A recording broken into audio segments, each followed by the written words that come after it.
तो चलिए स्टार्ट करते हैं, ठीक है, हाइड्रोजन स्पेक्ट्रम के बारे में। तो हाइड्रोजन स्पेक्ट्रम जो है उसमें क्या होता है कि अगर आपके पास डिस्चार्ज ट्यूब है, ठीक है, तो हमारे पास एक डिस्चार्ज ट्यूब है, हमने इसके अंदर जो है हाइड्रोजन गैस फिल की है, ठीक है, हाइड्रोजन गैस फिल किया, उसमें फिटेड इलेक्ट्रोड होते हैं, फिर ये वैक्यूम पंप हो गया, ठीक है, ये वैक्यूम पंप अंदर जो है वो हाइड्रोजन गैस है।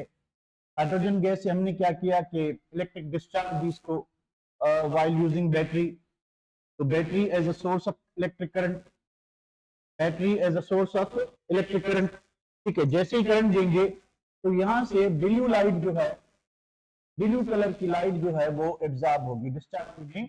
अगर हम अंदर हाइड्रोजन डालते हैं, कौन सी गैस डालते हैं, हाइड्रोजन, तो हाइड्रोजन कौन सा कलर जो है, ब्लू ग्लो मिलेगा, ब्लू जो है वो कलर का ग्लो मिलेगा। ये जो डिस्चार्ज ट्यूब के अंदर ग्लो मिलता है ये गैस के ऊपर डिपेंड करता है कि अंदर गैस कौन सी है।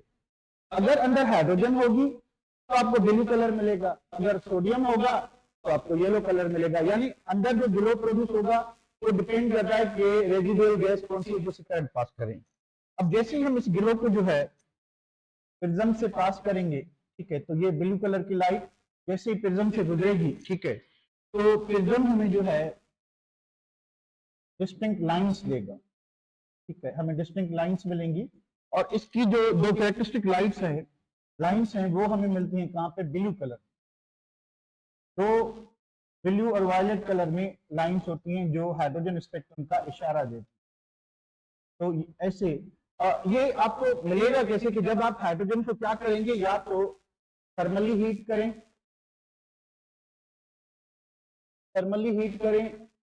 या फिर इलेक्ट्रिकली हीट करें, या फिर इलेक्ट्रिक डिस्चार्ज दें, एक ही बात है, ठीक है, सारी चीजें।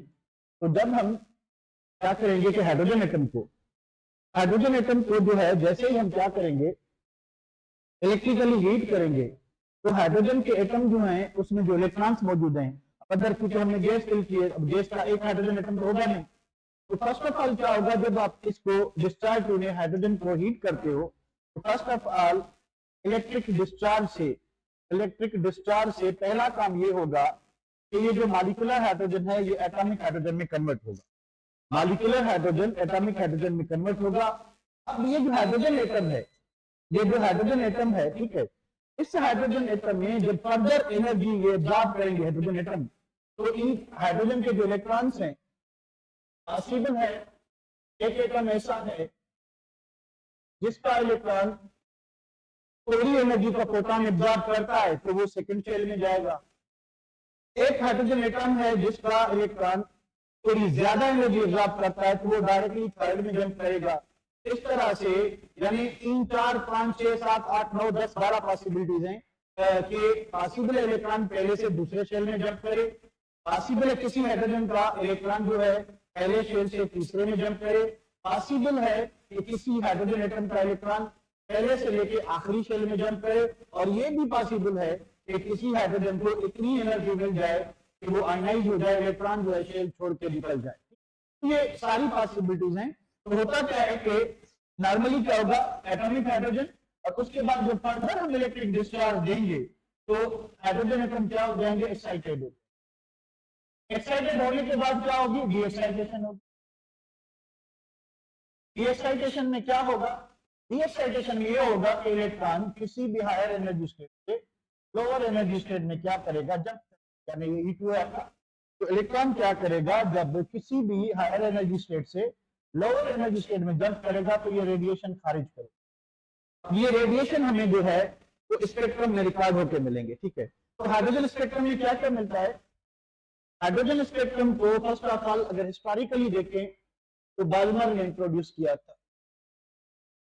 बाल्मर ने इन 1895 नोटिस दैट, क्या नोटिस किया था इसने, when hydrogen gas is past electric discharge,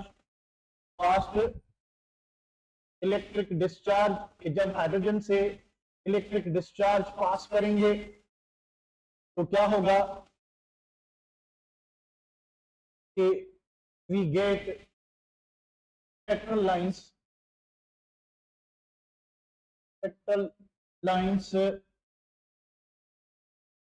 where electron jumps from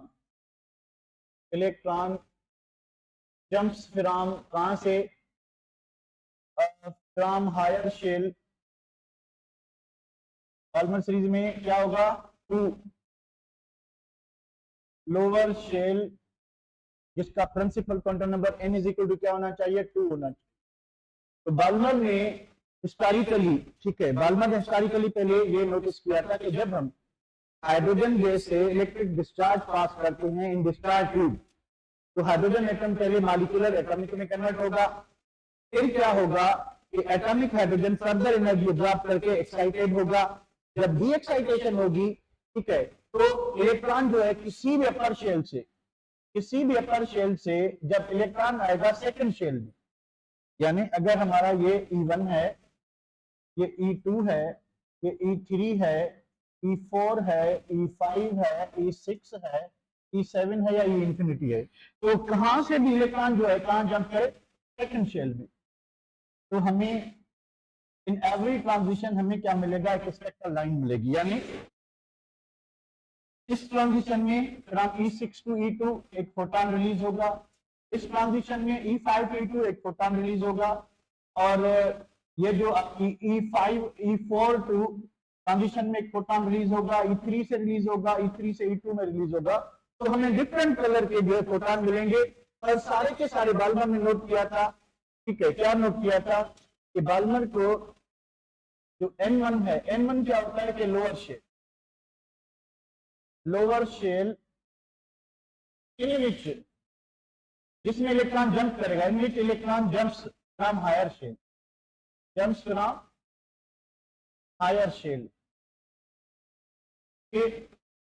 वो छोटा शेल।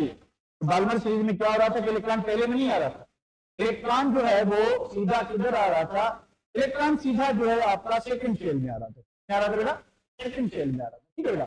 तो इसमें क्या होगा कि N1 जो होता है बाल्मर सीरीज में, N1 जो है बाल्मर सीरीज में लोअर शेल जो है वो n इज इक्वल टू 2 होता है, ठीक है। और N2 जो होता है वो हायर शेल जिससे इलेक्ट्रॉन जंप करेगा इसमें, वो आपका n इज इक्वल टू 3, 4, 5, 6, 7 और इंफिनिटी हो सकता है, कोई भी हो सकता है। यानी N2 क्या होगा कि हायर शेल फ्रॉम विच, ये है इन विच या टू विच इलेक्ट्रॉन जंप करे, ये फ्रॉम विच, ऊपर वाला शेल कौन सा है जहां से इलेक्ट्रॉन जंप कर रहा है, नीचे वाले शेल में, ठीक है। तो higher shell from which electron jumps, electron जो है कौन से हायर शेल में, अब यहाँ पे देखें 6 से 2 में जंप करेगा, 5 से, अच्छा 6 दो मरतबा आ जाए, तो 5 से 2 में, तो इसको 7 कर लेते हैं, E7 से 2 में जंप करेगा, E6 से 2 में जंप करेगा, E5 से 2 में जंप करेगा। इन एवरी केस एक एनर्जी का फोटॉन क्या होगा, रिलीज होगा, ठीक है। और वो फोटॉन जो है वेव नंबर हम मालूम कर सकते हैं। बाल्मर ने जो फार्मूला बताया था वो ये था, तो बाल्मर सीरीज में क्या होता है, बाल्मर सीरीज में N1 इज इक्वल टू जो है वो 2 होता है, यानी लोअर शेल जिसमें इलेक्ट्रॉन जंप करेगा वो 2 है, N2 जो है वो 3, 4, 5, 6, 7 और इंफिनिटी, ठीक है। और जो फोटॉन जब इन शेल से इलेक्ट्रॉन इसमें जंप करेगा तो हमें जो फोटॉन मिलेगा वो विजिबल रेंज का मिलेगा, किसका मिलेगा, विजिबल। इस वजह से बाल्मर सीरीज में हमें ये कलर्ड लाइंस मिलेंगी, ठीक है। तो इस बाल्मर सीरीज में जितनी भी लाइंस होंगी वो कलर्ड लाइंस मिलेंगी हमें, ठीक है। बाकी किसी भी और स्पेक्ट्रम में, सॉरी किसी भी और सीरीज में, यानी लाइमन सीरीज कर लें, कास्टिन सीरीज कर लें, टीफिन सीरीज कर लें, उसमें आपको कलर लाइन नहीं ब्राइट लाइन मिलेगी, पर इसमें बाल्मर सीरीज में आपको ये मिलेगा, ठीक है। तो फार्मूला वही यूज होगा कि Rydberg constant wave number equals to Rydberg constant, क्योंकि हाइड्रोजन का एटम ये नंबर 1 है, वैसे Z लिखते हैं, इनटू क्या होगा 1/N1 square minus 1/N2 square. इस फार्मूला से आपका क्या करेंगे, कि आप किसी भी रेडिएशन का वेव नंबर मालूम कर सके। डोंट फॉरगेट दिस थिंग कि n1 जो है वो क्या है, ट्रू है। n1 हमेशा फिक्स होगा किसी भी सीरीज में, n1 फिक्स होगा, n2 जो है वो वेरिएबल होगा। n2 क्या होगा, वेरिएबल होगा, ठीक है। n2 जो है वो वेरिएबल होगा, फिर क्या होगा कि n2 वेरिएबल है, तब क्या होगा, ये होगा, अब ये होगा कि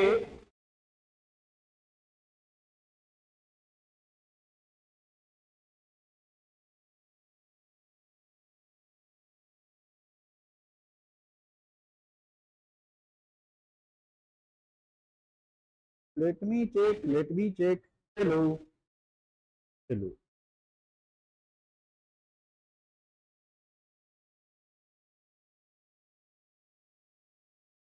वेट।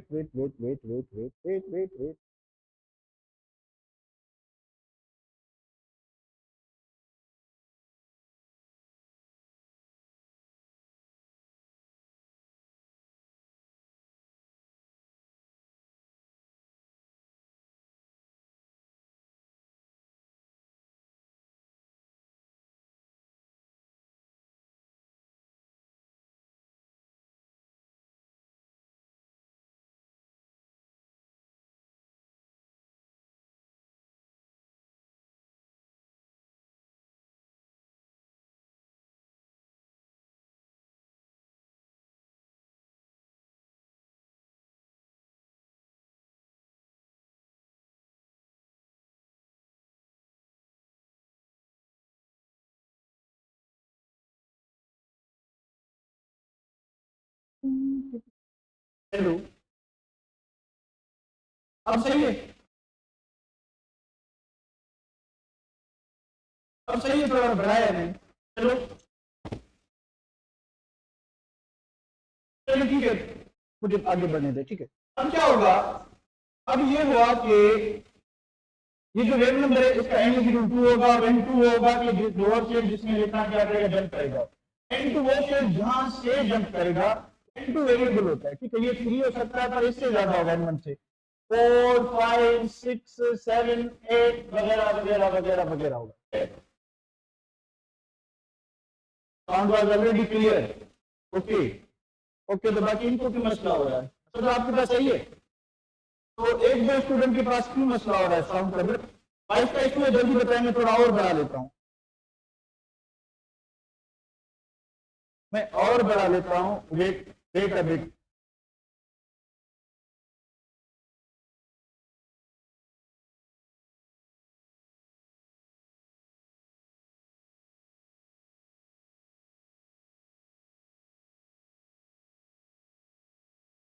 अब कुछ बेहतर है भला,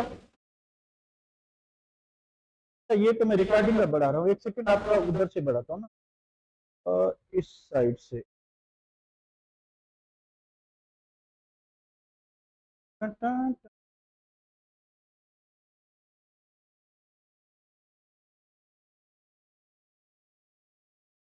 अब सही है, हेलो, ओके अब सही है, ओके ओके ओके बेटा, वो ऑटोमेटिक लगा हुआ था, चलिए ऑटोमेटिक को रिमूव कर दिया, ऑटोमेटिक को रिमूव कर दिया, तो मैं इधर से अब वॉल्यूम कम कर लूं वरना रिकॉर्डिंग में शोर हो जाएगा, रिकॉर्डिंग में शोर हो जाएगा, शोर शोर शोर शोर शोर शोर शोर शोर को कम करते हैं, थोड़ा सा बर्दाश्त कर लें। शिट भाई, shit shit shit shit shit shit again क्यों आ रहा है, एक second property advance mode, advance mode आ गया भाई,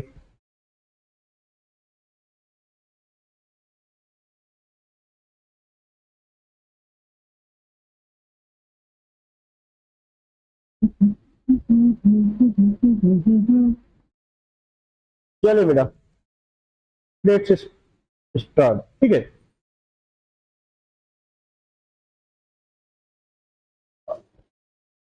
चलो भाई, इसके बाद क्या होगा कि वेव नंबर जो है ये ऐसे होगा, ठीक है। तो अब टोटल सीरीज की बात करते हैं, तो पहली सीरीज जो है लाइनमैन सीरीज, हिस्टोरिकली पहले बाल्मर थी, तो वैसे सीक्वेंस वाइज करें तो लाइनमैन सीरीज होगी, इसका जो n1 होगा वो 1 होगा, और इसका जो n2 होगा वो 2 3 4 5 6 7 और इसमें जो हमें रेडिएशन मिलेगा वो अल्ट्रावायलेट रेडिएशन मिलेगा, ठीक है। अच्छा, इसके बाद लाइमन के बाद जो बाल्मर सीरीज है, बाल्मर सीरीज में क्या होगा कि बाल्मर सीरीज में N1 जो है वो 2 होता है और N2 जो है वो 3 4 5 6 7 होता है। तो हमें जो लाइन मिलेगी स्पेक्ट्रल वो विजिबल मिलेगी, और एक चीज समझ लें कि विजिबल नहीं आपको कलर्ड लाइंस मिलेंगी, ठीक है, बाकी में खाली ब्राइट लाइन मिलेगी। और जो आपके पास थर्ड सीरीज है, पास्चन सीरीज, ब्रैकेट सीरीज, ठीक है, प्रीफंड सीरीज और हम्फ्री सीरीज, 6 सीरीज है, ठीक है। हम्फ्री सीरीज, इन सीरीज में आपको क्या मिलेगा, पास्चन सीरीज का N1 इज इक्वल टू क्या होगा, 3 होगा, ब्रैकेट में N1 इज इक्वल टू 4 होगा, इसमें N1 इज इक्वल टू 5 होगा, N1 इज इक्वल टू 6 होगा, तो N2 इज इक्वल टू 7 होगा, N2 is equal to 6 and 7 होगा, N2 इज इक्वल टू 5 6 7 होगा, N2 इज इक्वल टू क्या होगा, 4 5 6 7। यानी किसी भी हायर शेल से अगर इलेक्ट्रॉन पहले शेल में जंप करेगा, पहले शेल में जंप करेगा तो अल्ट्रावायलेट रेडिएशन, ठीक है। नीचे वाली चारों ही सीरीज में IR रेडिएशन, इंफ्रारेड रेडिएशन क्या होगा, निकलेगा, ठीक है। तो अब यहाँ पे 2-3 बातें आती हैं, ठीक है। तो अगर आप इलेक्ट्रोमैग्नेटिक स्पेक्ट्रम देखेंगे तो सबसे ज्यादा जो एनर्जी होती है वो गामा रेज की, गामा रेज के बाद जो ज्यादा एनर्जी होती है वो एक्स रेज की, एक्स रेज के बाद होती है किसकी, अल्ट्रावायलेट, अल्ट्रावायलेट के बाद होती है विजिबल, विजिबल के बाद होती है इंफ्रारेड, इंफ्रारेड के बाद होती है माइक्रोवेव्स, रेडियो वेव्स, उसके बाद आखिर में जो होती है वो माइक्रोवेव जो खाना गर्म करते हैं, ठीक है। अब यहाँ पे देखें हाइड्रोजन स्पेक्ट्रम में आपको 3 ही लाइन मिल रही है, हाइड्रोजन स्पेक्ट्रम में ये 3 मिल रही है, हाइड्रोजन स्पेक्ट्रम में ये 3 लाइन मिल रही है। इन तीनों में सबसे ज्यादा एनर्जी किसकी है भाई, इन तीनों में सबसे ज्यादा एनर्जी किसकी है, यूवी की है या IR की है, यूवी की या IR की, यूवी की ज्यादा, यानी सबसे ज्यादा मोस्ट एनर्जेटिक फोटोन कहां से मिलेगा, जब इलेक्ट्रॉन किसी भी ऊपर वाले शेल से जब फर्स्ट शेल में जंप करेगा तो हमें सबसे ज्यादा एनर्जी का फोटोन और सबसे लॉन्गेस्ट वेवलेंथ का, सॉरी शॉर्टेस्ट वेवलेंथ और हाईएस्ट फ्रीक्वेंसी का फोटोन जो हमें तब मिलेगा जब इलेक्ट्रॉन किसी भी ऊपर वाले शेल से पहले शेल में जंप करेगा। सबसे कम एनर्जी का लॉन्गेस्ट वेवलेंथ का कहां से मिलेगा, यहां से। हम फ्री सीरीज में आपको सबसे कम वेवलेंथ का, ठीक है, और लॉन्गेस्ट वेवलेंथ होगी और शॉर्टेस्ट इसकी क्या होगी, फ्रीक्वेंसी होगी। और तो इसको हाइड्रोजन स्पेक्ट्रम को यहीं पे वाइंड अप करते हैं। वैसे ये सिलेबस में है नहीं, मैंने कहा थोड़ा सा इसको जो टॉपिक नहीं उनको रिवाइज करते जाते हैं, ठीक है। इसके बाद बात आती है, इसके बाद भाई बोर मॉडल पे ये था कि स्टार्क और ज़ीमान इफेक्ट क्या होते हैं, स्टार्क इफेक्ट एंड ज़ीमान इफेक्ट ये क्या होते हैं, थोड़ा सा इसको एक्सप्लोर कर लेते हैं, ठीक है। अब हाइड्रोजन में स्पेक्ट्रम जो होता है, ठीक है, कोई भी स्पेक्ट्रम, नील बोर ने जो एटॉमिक स्पेक्ट्रम एक्सप्लोर किया था, अगर स्पेक्ट्रम में एक सिंगल लाइन है, स्पेक्ट्रम में एक सिंगल लाइन है, ठीक है, यानी ये किसी भी एलिमेंट का, या हाइड्रोजन स्पेक्ट्रम की हम एक लाइन लेते हैं, स्पेक्ट्रम की हमने क्या किया, एक लाइन ली, ठीक है। अब क्या होगा कि अगर इस हाइड्रोजन स्पेक्ट्रम की सिंगल लाइन को अगर हम एक्सटर्नल यानी बाहर वाली एक्सटर्नल इलेक्ट्रिक फील्ड में रखते हैं या उसके साइड में रखते हैं, ठीक है, या आर, दोनों में एक यूज करेंगे। इलेक्ट्रिकल फील्ड स्टार्क ने यूज की थी, स्टार्क ने जो है वो इलेक्ट्रिकल फील्ड यूज की थी, और ज़ीमान ने जो है वो मैग्नेटिक फील्ड यूज की थी, दोनों ने अलग अलग। Or magnetic field, external magnetic field, magnetic field. इसके इन्फ्लुएंस में क्या होगा, इसके इन्फ्लुएंस में ये होगा कि ये जो सिंगल स्पेक्ट्रल लाइन है ये टूट जाएगी डिफरेंट लाइंस में, ये टूट जाएगी डिफरेंट डिस्क्रीट लाइंस में। अब देखिए यहां पे लाइन थी सिंगल, ये सिंगल लाइन जब हमने क्या किया कि इस स्पेक्ट्रम को एक्सटर्नल इलेक्ट्रिक फील्ड के सामने रखा या साइड में रखा, उससे क्या हुआ कि ये जो सिंगल लाइन है ये टूट गई और हमें जो है क्या मिली, हमें डिफरेंट जो है मल्टीपल लाइंस मिली। ये मल्टीपल लाइंस क्या शो करती हैं कि इसी शेल के अंदर रहते हुए, अब ये लाइन कहां से आती है, ये लाइन आती है जब इलेक्ट्रॉन किसी भी हायर शेल से लोअर शेल में जंप करता है। जब इलेक्ट्रॉन किसी भी हायर शेल से, हायर शेल में कहां जंप करता है, लोअर शेल में, तो क्या होता है कि एक फोटॉन खारिज होता है, एक फोटॉन खारिज होता है जो प्रिज्म से गुजर के हमें स्पेक्ट्रम में एक लाइन देता है। तो ये लाइन जो है दो शेल के दरमियान एनर्जी डिफरेंस को शो करती है, ठीक है। अब ये जो सिंगल लाइन थी, एक ही लाइन थी, ठीक है। जैसे ही हमने इसको इलेक्ट्रिक फील्ड के इन्फ्लुएंस में ले आया कौन, स्टार्क, और मैग्नेटिक फील्ड के इन्फ्लुएंस में लाया कौन, जीमान, तो ये लाइन जो है वो टूट गई, इससे मल्टीपल लाइंस बनी। अब एक सिंगल लाइन का मल्टीपल लाइंस में टूट जाना, एक सिंगल लाइन का मल्टीपल लाइंस में, डबलेट्स में, ट्रिपलेट्स में, पेंटेट्स में, हेप्टेट्स में टूट जाना, ये शो करता है। अब नील बोर के मॉडल से ये था, नील बोर के मॉडल से ये था कि हर शेल की एनर्जी जो होती है वो फिक्स होती है।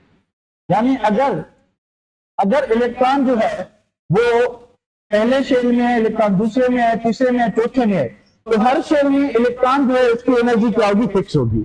यानी अगर हम बात करते हैं KLMN, तो N शेल में जो मैक्सिमम 32 इलेक्ट्रॉन्स आते हैं, तो 32 इलेक्ट्रॉन्स की एनर्जी क्या होनी चाहिए, सेम होनी चाहिए। 32 इलेक्ट्रॉन की एनर्जी क्या होनी चाहिए, सेम होनी चाहिए। पर यहां पे क्या देखा गया कि ये जो एनर्जी डिफरेंस था, जब इलेक्ट्रॉन जो है पांचवें से चौथे में, चौथे से तीसरे में जंप कर रहा है, ये जो सिंगल लाइन थी ये टूट गई। इसका मतलब ये है कि जरूर एक ही शेल में रहते हुए सब इलेक्ट्रॉन की एक जितनी एनर्जी नहीं होगी। इलेक्ट्रॉन्स की एनर्जी में थोड़ा फर्क है। इस वजह से देखें कि ये जो आपकी अगर एनर्जी, ये एनर्जी है और एनर्जी ऊपर बढ़ रही है, तो आप नोट करें कि ये सिर्फ एक सिंगल लाइन थी जो कि दो शेल्स के एनर्जी डिफरेंस को बता रही थी। अब क्या हुआ, तो ये जो डिफरेंट लाइंस हैं इनमें थोड़ा एनर्जी का फर्क है। इसका मतलब क्या हुआ कि जरूर शेल के अंदर सब शेल्स मौजूद हैं, सब एनर्जी लेवल्स मौजूद हैं, और सब इलेक्ट्रॉन जो है वो एक शेल में अगर मौजूद हैं तो सबकी एनर्जी सेम नहीं हो सकती, उनकी एनर्जी में थोड़ा फर्क होता है। इसी वजह से ये जो सिंगल लाइन है टूटी है। इसका मतलब है कि जो है, क्या मतलब है कि ये जो इलेक्ट्रॉन है ये एक ही शेल में रहते हुए थोड़ा एनर्जी में डिफरेंस जो है वो रखते हैं। तो इसी तरह से चार स्पेक्ट्रल लाइन जो है, शार्प, प्रिंसिपल, डिफ्यूज और फंडामेंटल, इनको हम अब क्या कहते हैं, इनको हम कहते हैं सब एनर्जी लेवल। तो ये स्पेक्ट्रल लाइंस हैं जो स्प्लिट हुई थी सिंगल लाइन इनमें, तो ये स्पेक्ट्रल लाइंस जो हैं उनके नाम से जो है हम कहते हैं कि इतने सब एनर्जी लेवल है किसी भी पर्टिकुलर शेल में। तो एस फॉर शार्प, ये एक सब एनर्जी लेवल है। पी फॉर प्रिंसिपल, ये एक सब एनर्जी लेवल है। डी फॉर डिफ्यूज, ये एक और सब एनर्जी लेवल है। उसके बाद एफ फॉर फंडामेंटल, ये एक और सब एनर्जी लेवल है, ठीक है। तो ये चारों जो है इस जीमान और स्टार्क इफेक्ट से क्या हुए थे, डिस्कवर थे। यानी अब क्या बात हुई, तो बोर से अगर थोड़ा आगे चलते हैं तो बोर ने खाली किसकी बात की थी, शेल्स की, ठीक है। अब Stark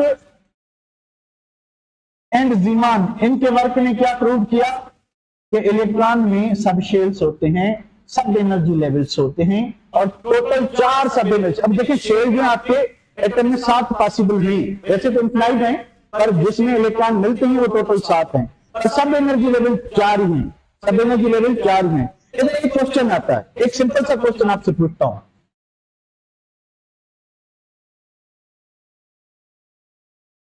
in which shell all electrons have same energies, के किस शेल में सब इलेक्ट्रॉन को एक जैसी एनर्जी होगी, A B C D, K shell, L shell, M shell, और नन ऑफ दीज। क्योंकि हमने अभी पढ़ा, हमने क्या पढ़ा कि एक चीज दोबारा दिखा दूं कि सिंगल स्पेक्ट्रल लाइन जो है वो टूट जाएगी, सिंगल स्पेक्ट्रल लाइन टूट के सिंगलेट्स डबलेट्स में टूटेगी। इसका मतलब ये है कि जो आपके क्या कहते हैं जो शेल्स हैं उनके अंदर क्या होते हैं, सब शेल्स होते हैं। तो मुझे बताएं क्या इसमें कोई ऑप्शन है कि नन ऑफ दीज है?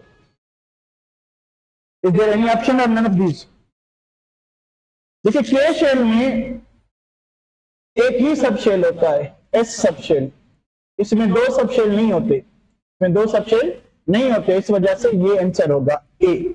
ठीक है बेटा, ये बात समझ आ गई। तो इसी तरह से क्या हुआ था कि शेल्स से सब शेल्स बने थे, शेल्स से सब शेल्स बने थे। ठीक है, अब थोड़ा और आगे आते हैं। ठीक है, थोड़ा और आगे आते हैं, मतलब तो एक तो ये बात हो गई कि भाई बोर के एटम में ऑर्बिट का कॉन्सेप्ट था, अभी सब ऑर्बिट आ गई, यानी सब शेल आ गए, सब एनर्जी लेवल्स आ गए, स्टार्क और ज़ीमान इफेक्ट से पता चला। ठीक है, आगे डी ब्रोगली आया, डी ब्रोगली हाइपोथेसिस।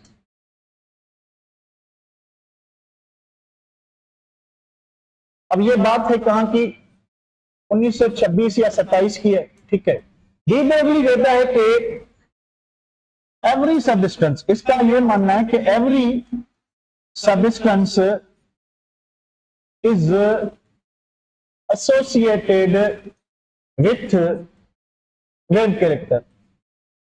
इसका मानना यह है कि कोई भी चीज है, कोई भी सबस्टेंस है, ठीक है, वो वेव कैरेक्टर से एसोसिएटेड, उसको वेव कैरेक्टर होगा।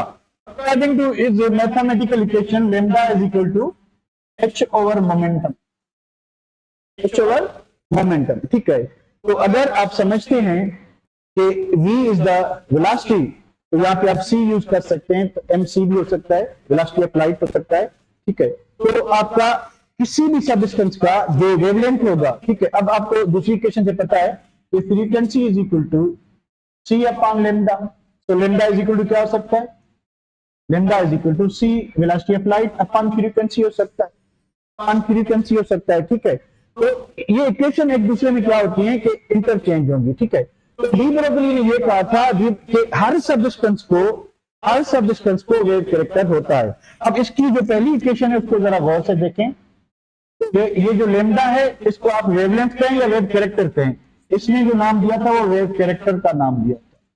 तो किसी भी सबस्टेंस का वेव कैरेक्टर देखें इनवर्सली प्रोपोर्शनल टू मास है, इनवर्सली प्रोपोर्शनल टू मास, यानी अगर मास जो है, मास क्या होगा, सिमाल होगा, यानी कोई ऑब्जेक्ट माइक्रोस्कोपिक है, कोई ऑब्जेक्ट क्या है, माइक्रोस्कोपिक है, उसका मास सिमाल है, उसका वेव कैरेक्टर क्या होगा, लार्ज होगा। क्या होगा, उसका वेव कैरेक्टर जो है वो लार्ज हो, वेव कैरेक्टर क्या होगा, ज्यादा होगा। ठीक है बेटा, अच्छा अगर मास जो है वो लार्ज है, हैवी पार्टिकल है, ठीक है, तो उसका वेव कैरेक्टर क्या होगा, स्मॉल होगा। तो हेवियर ऑब्जेक्ट्स होते हैं, according to de Broglie, heavier objects का वेव कैरेक्टर इतना कम होता है कि हम उसके वेव कैरेक्टर को डायग्नोस नहीं कर सकते, हम उसके वेव कैरेक्टर को डायग्नोस नहीं कर सकते, पर उनमें होता है क्योंकि वो हैवी है, तो इस वजह से उनका वेव कैरेक्टर थोड़ा कम होता है। तो इलेक्ट्रॉन के बारे में इसने क्या कहा, इसने कहा कि इलेक्ट्रॉन जो है, इलेक्ट्रॉन को ड्यूअल नेचर होती है। क्या होती है, electron has dual nature. Dual nature का मतलब क्या हुआ कि भाई ये पार्टिकल भी है और ये वेव भी है। तो इलेक्ट्रॉन जो है वो पार्टिकल भी है और इलेक्ट्रॉन वेव भी है। अब इनकी दो साइंटिस्ट थे, कौन से भाई, Davisson and Germer, Davisson and Germer. अब इसने तो खाली हाइपोथेसिस दी थी, यानी एक अंदाजा लगाया था, इंटेलिजेंट गेस लगाया था कि हर चीज को वेव कैरेक्टर होता है। ठीक है, डेविसन एंड जर्मर ने क्या किया कि एक्सपेरिमेंटली प्रूव किया, experimentally proved wave nature of electron, wave nature of electrons, यानी हेंस ये चीज प्रूव हो गई कि अकॉर्डिंग टू बोयर इलेक्ट्रॉन एक पार्टिकल है, according to de Broglie electron को ड्यूअल नेचर है, यानी वो वेव भी है वो पार्टिकल भी है। According to Davisson and Germer electron को वेव कैरेक्टर होता है। इन्होंने एक्सपेरिमेंटली प्रूव किया। इन्होंने कैसे प्रूव किया इन्होंने क्या किया कि बीम ऑफ इलेक्ट्रॉन, बीम क्या होता है कि फाउंटेन समझ लें, इलेक्ट्रॉन का जो है फुहारा जो है, फाउंटेन जो है, उसको इन्होंने निकोल प्रिज्म पे क्या किया, गिराया। तो गिराया तो जैसे लाइट डायफ्रेक्ट होती है तो बीम ऑफ इलेक्ट्रॉन भी उसी तरह से डायफ्रेक्ट हो गई, यानी उसमें डायफ्रेक्शन हुई। तो डायफ्रेक्शन जो एक लाइट की प्रॉपर्टी है, तो यहां से पता चला कि इलेक्ट्रॉन्स को जो है वो वेव कैरेक्टर होता है। क्या होता है? वेव कैरेक्टर होता है। ठीक है, तो इस चीज में कोई डिफिकल्टी बेटा? इनमें कोई डिफिकल्टी? इनमें कोई डिफिकल्टी? थोड़ा आगे बढ़ते हैं। अब ये सारी चीजें जो है हमारे पीएमडीसी के सिलेबस में नहीं है, पर हाँ सम हाउ ये डायरेक्टली और इनडायरेक्टली रिलेटेड है, तो इनको थोड़ा थोड़ा हम कर लेते हैं। ठीक है बेटा, आगे बढ़ें। ओके, चले आगे बढ़ते हैं। अब आते हैं, अब बात क्या हुई? अब बात ये हुई कि बोर के मॉडल की हम जो है थोड़ी गिला करें, उसकी खामियां निकाल रहे हैं। तो उसके पहले बात ये थी कि मल्टी इलेक्ट्रॉन सिस्टम पे काम नहीं करता। दूसरी बात ये थी कि ये बताता है कि इलेक्ट्रॉन एक सर्कुलर पाथ में रिवॉल्व करता है, ठीक है, जिसकी फिक्स एनर्जी होती है, फिक्स डिस्टेंस होती है। और उसके बाद इसने बताया कि इलेक्ट्रॉन को आप न्यूक्लियस के बाहर एक फिक्स पॉइंट पे जो है वो उसकी मास, उसकी वेलोसिटी और उसको आप पोजिशनाइज कर सकते हो, उसकी एक्चुअल पोजीशन बता सकते हो कि इलेक्ट्रॉन इस वक्त किस जगह पे है। तो यहां पे आता है after the de Broglie hypothesis, ठीक है, वर्नर हाइजेनबर्ग ने एक प्रिंसिपल इंट्रोड्यूस किया जिसको कहते हैं, जिसको क्या कहते हैं, Heisenberg uncertainty principal. Heisenberg uncertainty principal. अब ये प्रिंसिपल क्या कहता है, नए बुक में है ही नहीं, इसको थोड़ा सा हम एक्सप्लोर कर लेते हैं। अब ये क्या कर लेते हैं कि ये कहता है कि by Werner Heisenberg, Werner Heisenberg in 1927। अब वेव मैकेनिकल मॉडल यानी डी ब्रोगली ने एक शुरुआत की थी कि भाई वेव नेचर हो सकती है, तो वहां से अब इलेक्ट्रॉन को एज अ वेव ट्रीट करने के एक्सपेरिमेंट हुए और आपको जो है श्रोडिंगर वेव इक्वेशन आ गई, वर्नर हाइजेनबर्ग प्रिंसिपल आ गया और डेरिसन और जर्मन एक्सपेरिमेंटली प्रूव किया। तो अब जो है यानी ये आहिस्ता आहिस्ता पता चल रहा है कि इलेक्ट्रॉन एक सिंगल डायरेक्शन में, सिंगल प्लेन में मूव नहीं करेगा, सर्कुलर पाथ में नहीं, वो 3 डायमेंशनल मूव करता है और उसका पाथ उसको लोकेट करना ऑलमोस्ट इम्पॉसिबल होता है। अब ये प्रिंसिपल क्या कहता है, स्टेटमेंट इसकी एक्सप्लेन करते हैं, इसको ज्यादा नहीं फैलाते, बस इसकी स्टेटमेंट का थोड़ा हलवा बनाते हैं कि it is impossible to determine both position and momentum, position and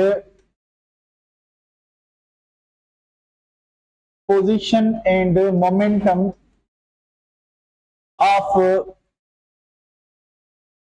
moving या small या microscopic moving object like electron. अब इसका मानना यह है कि अगर हमारे पास very small, very tiny particle है लाइक इलेक्ट्रॉन, तो इलेक्ट्रॉन तो मूव करता है शेल में, ठीक है, व्हाइल मूविंग। अब इलेक्ट्रॉन को होगी ड्यूअल नेचर, थोड़ा इधर कर लेते हैं, इलेक्ट्रॉन को क्या होगी ड्यूअल नेचर। मान लें कि बोर की बात करें तो इलेक्ट्रॉन जो है सर्कुलर पाथ में एक ही डायरेक्शन में रिवॉल्व करेगा। मान लें किसकी बात, डी ब्रोगली की, तो इलेक्ट्रॉन को वेव नेचर है, तो इलेक्ट्रॉन इस तरह से क्या करेगा, रिवॉल्व करेगा, ठीक है। अब इलेक्ट्रॉन ड्यूअल नेचर शो कर रहा है, इलेक्ट्रॉन पार्टिकल भी है, इलेक्ट्रॉन वेव भी है, ठीक है। अगर इलेक्ट्रॉन पार्टिकल है तो आप प्रिसाइजली बोर मॉडल के हिसाब से, बोर के हिसाब से आप बता सकते हो इसकी एग्जैक्ट पोजीशन एंड मोमेंटम।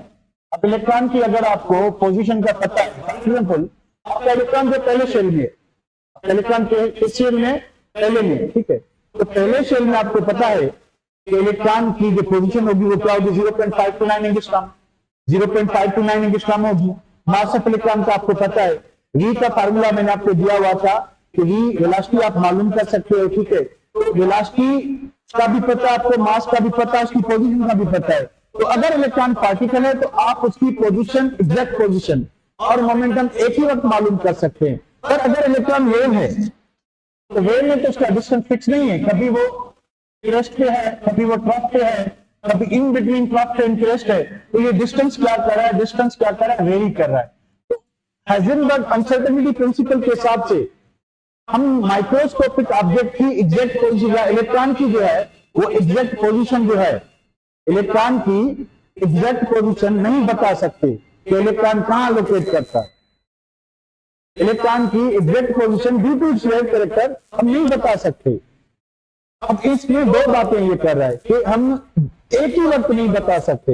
हाँ, अगर आपको एक चीज चाहिए, यानी अगर पोजीशन चाहिए तो खाली पोजीशन आप मालूम कर सकते हो इलेक्ट्रॉन की, ठीक है। अगर आपको मोमेंटम चाहिए तो आप खाली मोमेंटम मालूम कर सकते हो, ठीक है। पर दोनों चीजें आपको एक ही वक्त नहीं मिलेगी। फिर इसका मैथमेटिकल फार्मूला क्या है,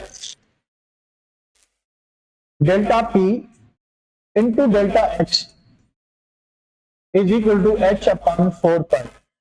अब अपने पुराने बुक्स में ये लिखा होता है एच अपॉन 2 पाई, ठीक है।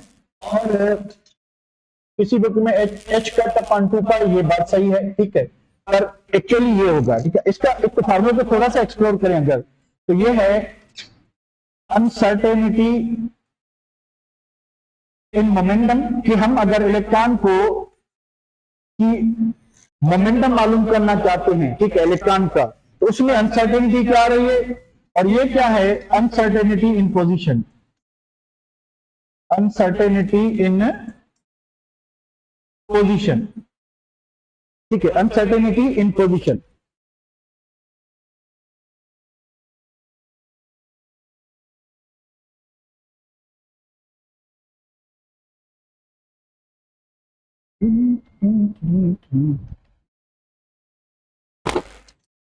तो इसका जो फार्मूला है हाइजेनबर्ग अनसर्टेनिटी प्रिंसिपल का, delta P into delta X is equal to H upon 4 pi, ठीक है। ये मैथमेटिकली क्या बताता है। अब देखिए, अगर अनसर्टेनिटी, अगर आप क्या कहते हैं कि पोजीशन एग्जैक्टली मालूम कर लेते हो तो आपकी अनसर्टेनिटी जो है वो कंप्रोमाइजिंग हो जाएगी। अगर आप जो है पोजीशन एग्जैक्टली मेजर कर लेते हो, ठीक है, तो फिर क्या होगा कि आपका मोमेंटम जो है अनसर्टेन हो जाएगा। यानी दोनों की प्रोडक्ट जो है वो एच अपॉन 4 पाई के बराबर होगी, दोनों की प्रोडक्ट। यानी अगर एक चीज बढ़ेगी तो दूसरी कम होगी। अगर इसमें अनसर्टेनिटी ज्यादा तो इसमें एक्यूरेसी ज्यादा, अगर इसमें एक्यूरेसी ज्यादा तो इसमें अनसर्टेनिटी ज्यादा, और दोनों की अनसर्टेनिटीज की जो प्रोडक्ट है वो एच अपॉन 4 पाई के बराबर होगी। अच्छा, इस प्रिंसिपल के कंक्लूजन क्या है, कंक्लूजन इस प्रिंसिपल से क्या ड्रा कर सकते हैं। नंबर पहली बात, electron can not be in rest. अगर वो रेस्ट में होता तो पोजीशन मालूम करने की जरूरत ही ना पड़ती। दूसरी बात, energy of electron can not be zero. Energy of electron can not be zero. किसकी बात कर रहा है, मूविंग इलेक्ट्रॉन की। जब वो एटम में होगा, जब वो एटम में होगा तो वो क्या करेगा, मूव करेगा। उस मूविंग इलेक्ट्रॉन की जो एनर्जी है वो जीरो नहीं हो सकती, वो जीरो नहीं हो सकती, ठीक है बेटा। मैंने मुस्कान रिपीट करके ही बात की है, ये फार्मूला आपको मैंने दोबारा बता दिया, ठीक है। तो इलेक्ट्रॉन जो है वो रेस्ट में नहीं हो सकता इस प्रिंसिपल के हिसाब से, क्योंकि हम इलेक्ट्रॉन जब एटम में होता है तो उसकी पोजीशन और मोमेंटम एक वक्त मालूम नहीं कर सकते। इसका मतलब ये हुआ कि पोजीशन क्यों नहीं मालूम कर सकते, क्योंकि वो मूविंग है, और मूविंग है तो फिर क्या मसला है, मूविंग तो कोई भी ऑब्जेक्ट हो सकता है। अगर पार्टिकल है तो फिर तो एक डायरेक्शन में मूव कर आप मालूम कर सकते हो, पर अगर वो वेव है तो वेव की पोजीशन मालूम करना थोड़ा मुश्किल हो जाता है। तो ये यही बात करे कि electron can not be rest, वो मोशन में है। इस वजह से आप एग्जैक्ट, अब थर्ड अगर कर लें तो ये है कि exact position of electron outside nucleus, outside nucleus can not be determined, can't be determined. कि इलेक्ट्रॉन की जो एग्जैक्ट पोजीशन है वो आउटसाइड द न्यूक्लियस हम एक्यूरेटली 100% एक्यूरेसी से नहीं बता सकते वो कहां है, ठीक है। यानी हम इलेक्ट्रॉन को फॉलो नहीं कर सकते कि वो कहां है एग्जैक्टली, हाँ रफली आप बता सकते हो, ठीक है। और इलेक्ट्रॉन रेस्ट में नहीं हो सकता, एनर्जी ऑफ इलेक्ट्रॉन जीरो नहीं हो सकती। ये सारे फंडे जो हैं वो हाइजेनबर्ग में बताते, ठीक है। अब दूसरी बात करते हैं, अब इसके प्रिंसिपल को थोड़ा आगे ले जाते हैं, इसके प्रिंसिपल को थोड़ा आगे ले जाते हैं। अब इसी की बात को आगे बढ़ाया एडविन श्रोडिंगर ने।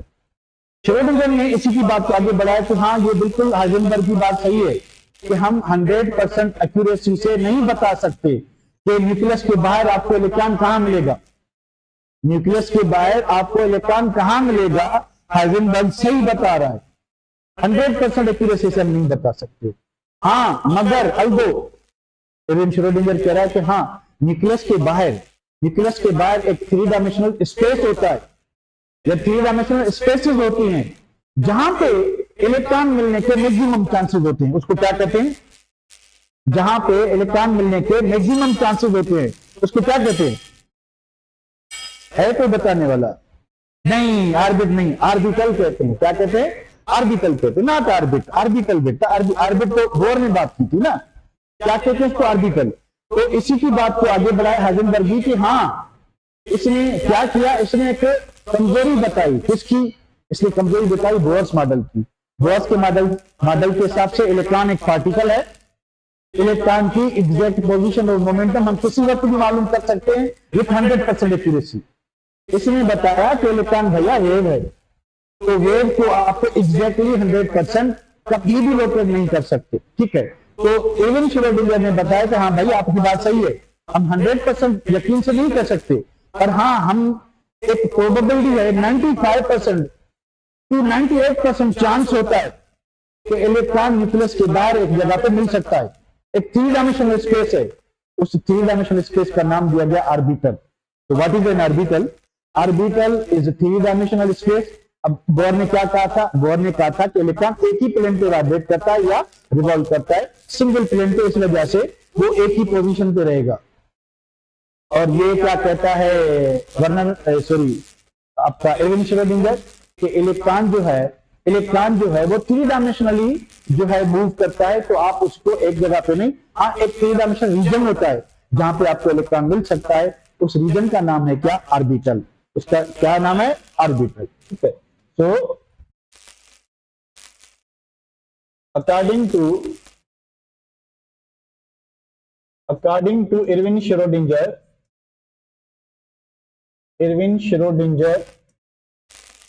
although we can't find electron outside the nucleus with 100% accuracy, but आगे क्या कह रहा है कि but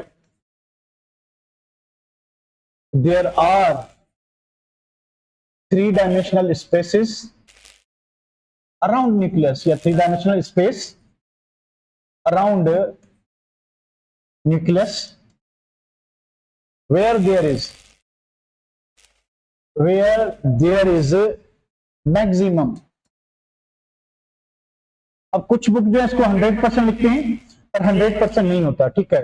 ये जो है आपका मोस्टली जो ज्यादा हाई लेवल के बुक हैं वो 90 to 95% कहते हैं कि ऐसा 3 डायमेंशनल स्पेस, ठीक है, ऐसा 3 डायमेंशनल स्पेस, ठीक है, ऐसा 3 डायमेंशनल स्पेस जहां पे क्या हो, जहां पे जो है क्या कहते हैं आपको 3 डायमेंशनल स्पेस जहां पे 90 to 95% क्या मिले, 90 to 95% इलेक्ट्रॉन मिलने के चांसेस हो, उस this 3 dimensional space is called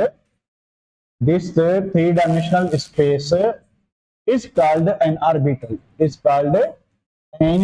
orbital, तो इस स्पेस को हम क्या कहते हैं? ऑर्बिटल कहते हैं। इस स्पेस को हम क्या कहते हैं? ऑर्बिटल कहते हैं, ठीक है बेटा। एक और चीज, छोटी सी एक चीज, स्पेक्ट्रम है, उसको करते हैं, फिर कल हम केएमडीसी की टॉपिक पे वापस आते हैं। स्पेक्ट्रम क्या होता है? स्पेक्ट्रम, तो हमारे पास अगर कोई भी सोर्स ऑफ लाइट है, ठीक है, तो मान लें कि हमारे पास सनलाइट है, ठीक है, तो सनलाइट जो है, सन से लाइट निकल रही है, हमने क्या किया कि इसके रास्ते में भैया एक स्लिट लगा दी। स्लिट का काम यह कि इसमें ट्रेन होल सुराख होगा, यहां से लाइट जो है वो सीधा ट्रेवल करके आएगी रास्ते में हम क्या लगाएंगे, प्रिज्म। ये प्रिज्म कहां लगा होगा, ये प्रिज्म होगा स्पेक्ट्रोस्कोप में, स्पेक्ट्रोमीटर में लगा होगा। स्पेक्ट्रोमीटर एक डिवाइस है जो स्पेक्ट्रम को रिकॉर्ड करता है। स्पेक्ट्रोमीटर एक डिवाइस है जो स्पेक्ट्रम को रिकॉर्ड करता है, ठीक है। तो हमारे पास एक सोर्स ऑफ लाइट होनी चाहिए या लाइट सोर्स होनी चाहिए। That could be electric bulb, that could be sunlight, कुछ भी हो सकता है, ठीक है। इलेक्ट्रिक बल्ब, तो वहां से लाइट को एक डायरेक्शन में प्रोपेगेट करने के लिए हमने स्लिट यूज की। अब हमें पता है कि लाइट जो है, according to Planck's quantum theory, light किसकी बनी होगी, वेव पैकेट्स की बनी होगी। लाइट किसकी बनी होगी बेटा, वेव पैकेट्स ऑफ एनर्जी की बनी होगी, जिसको आप क्या कहोगे, फोटॉन कहोगे। वैसे तो क्वांटम कहते हैं, पर लाइट एनर्जी की बात करें तो क्या होगा, फोटॉन होगा, ठीक है। तो जैसे ही यहाँ लाइट जिसमें हजारों किस्म के फोटॉन्स मौजूद हैं, जैसे वो प्रिज्म से गुजरेंगे, वो जो लाइट है आपकी जिसमें वेरिएबल फ्रीक्वेंसी के रेडिएशंस मौजूद हैं, जैसे ही वो प्रिज्म से गुजरेंगे, प्रिज्म क्या करेगा, उन रेडिएशंस को बेंड करेगा, मोड़ेगा। मोड़ के वो क्या करेगा, मोड़ के इधर गिराएगा। ये जिंक सल्फाइड की प्लेट है, प्लेट जो एज अ डिटेक्टर यूज होती है, एज अ डिटेक्टर यूज होती है, यानी कलर डिटेक्ट करने के लिए या रेडिएशन डिटेक्ट करने के लिए यूज होती है। तो जैसे ही लाइट यहां टकराएगी, ठीक है, तो ये प्रिज्म क्या करेगा, 2-3-4 बातें करेगा, वो मैं आपको बता, ठीक है। आपको यहाँ पे सनलाइट है अगर, तो आपको यहाँ पे 7 कलर मिलेंगे विद योर, ठीक है। अब पहली बात क्या है, जब आप किसी भी प्रिज्म से या किसी भी ट्रांसपेरेंट मीडियम से, ठीक है, किसी भी ट्रांसपेरेंट मीडियम से अगर आप किसी भी लाइट को पास करेंगे, तो पहले क्या होगा कि लाइट जो है, जो पहली चीज होगी कि लाइट डिकम्पोज होगी। लाइट डिकम्पोज होगी into its component wavelengths, into its component, चलिए मैं शॉर्ट फॉर्म यूज करता हूं, वेवलेंथ्स। तो प्रिज्म क्या करेगा, तो पहले लाइट को तोड़ेगा, यानी एक कंटिन्यूअस लाइट आई, उसमें वेरिएबल एनर्जी के फोटॉन्स थे, प्रिज्म ने उन वेरिएबल एनर्जी के फोटॉन्स को क्या किया, तोड़ा। तोड़ने के बाद क्या करेगा, दूसरी बात जो होगी वो होगी बेंडिंग। दूसरी बात क्या होगी, बेंडिंग और डेविएशन। बेंडिंग और डेविएशन कि जब रेडिएशंस अपने कंपोनेंट वेवलेंथ में टूट जाएंगे तो प्रिज्म उनको क्या करेगा, मोड़ेगा। अब ये जो मोड़ने की एक्सटेंट है, कितनी एक्सटेंट में मोड़ेंगे, ये डिपेंड करता है उनकी फ्रीक्वेंसी पे। किसके डिपेंड करता है, उनकी फ्रीक्वेंसी पे। तो क्या होगा, एक थर्ड फिनोमेना जो होगा वो होगा क्या, कि एक्सटेंट ऑफ बेंडिंग जो है, एक्सटेंट ऑफ बेंडिंग किसके डिपेंड करता है, डिपेंड अपॉन किस पे, फ्रीक्वेंसी ऑफ रेडिएशन पे। जितनी फ्रीक्वेंसी ज्यादा होगी उतना एक्सटेंट ऑफ बेंडिंग जाएगी ज्यादा होगी। तो बताएं किस कलर में मैक्सिमम डेविएशन हुई है, वायलेट में या रेड में, किस कलर में ज्यादा डेविएशन हुई है, किस कलर में ज्यादा डेविएशन हुई है, वायलेट में। तो इसकी क्या होगी, एक्सटेंट ऑफ बेंडिंग किस पे डिपेंड करती है, फ्रीक्वेंसी पे। तो इसकी क्या होगी, हाई फ्रीक्वेंसी और लॉन्गर वेवलेंथ होगी, ठीक है, सॉरी शॉर्ट वेवलेंथ होगी, शॉर्ट वेवलेंथ होगी। व्हाट अबाउट रेड, कि लो फ्रीक्वेंसी होगी और लॉन्ग जो है वो वेवलेंथ होगी। ये बात समझ आ रही है बेटा। आखिरी चीज क्या होगी, आखिरी चीज मैं आपको बता दूं यहाँ पे, नंबर 4 के डिस्पर्शन होगी। डिस्पर्शन होगी, डिस्पर्शन क्यों हुई, डिस्पर्शन इस वजह से क्योंकि हर जो फोटॉन वेव की एनर्जी, हमने प्लांक्स क्वांटम थ्योरी में पढ़ा था कि भाई energy of photon is not fixed, it's energy और is directly proportional to frequency. तो जिसकी जितनी फ्रीक्वेंसी होगी उस हिसाब से उसकी क्या होगी, बेंडिंग होगी। लाइट की एक्सटेंट ऑफ डेविएशन जब चेंज होती जाएगी तो वो क्या होगी, बेंड होकर गिरेगी।